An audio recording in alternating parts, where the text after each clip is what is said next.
بسم اللہ الرحمن الرحیم۔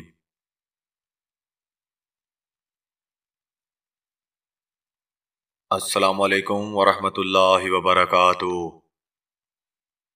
حضرت موسیٰ علیہ السلام نے تورات شریف کے احکام پڑھ کر بنی اسرائیل کو سنائے اور فرمایا کہ تم لوگ اس پر عمل کرو۔ جب بنی اسرائیل نے تورات شریف کے احکام کو سنا تو ایک دم انہوں نے ان احکام کو قبول کرنے سے انکار کر دیا۔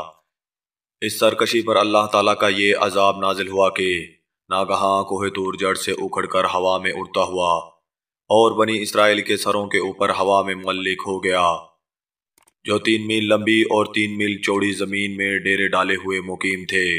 جب بنی اسرائیل نے یہ دیکھا کہ پہاڑ ان کے سروں پر لٹک رہا ہے تو سب کے سب سجدے میں گر پڑے اور عہد کرنے لگے کہ ہم نے تورات کے سب احکام کو قبول کر لیا اور ہم ان پر عمل کریں گے، مگر ان لوگوں نے سجدے میں اپنے رخسار اور بائیں بھووں کو زمین پر رکھا اور داہنی آنکھ سے پہاڑ کو دیکھتے رہے کہ کہیں ہمارے اوپر گر تو نہیں رہا۔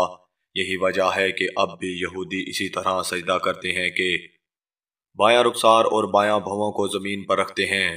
بہرحال بنی اسرائیل نے جب توبہ کر لی اور تورات کے احکام پر عمل کرنے کا عہد کر لیا تو پھر یہ پہاڑ اڑ کر اپنی جگہ پر چلا گیا۔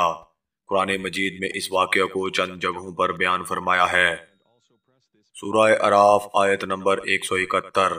ترجمہ: اور جب ہم نے پہاڑ ان کے اوپر اٹھایا گویا کہ وہ سائبان ہے، اور ان لوگوں کو یقین ہو گیا کہ اب یہ پہاڑ ان پر گر پڑے گا۔ پھر ہم نے کہا کہ لو جو ہم نے تمہیں دیا مضبوطی کے ساتھ اور یاد کر لو جو اس میں ہے تاکہ تم پرہیزگار بن جاؤ۔ اس واقعے سے معلوم ہوتا ہے کہ ناواقفوں یا سرکشوں کو کسی نیک کام کرنے یا اچھی بات کو قبول کرنے پر ڈرا دھمکا کر مجبور کرنا، یہ عین حکمت اور خداوند قدوس کی مقدس سنت ہے۔ واللہ اعلم۔ فرینڈز، اگر آپ کو میری یہ ویڈیو پسند آئی ہے تو اس کو ضرور لائک کریں اور چینل کو سبسکرائب کریں تاکہ نئی آنے والی ویڈیو آپ کو مل سکے، اور اس قرآنی واقعے کو اپنے عزیز اور دوستوں کو ضرور شیئر کریں۔ شکریہ۔ السلام علیکم ورحمۃ اللہ وبرکاتہ۔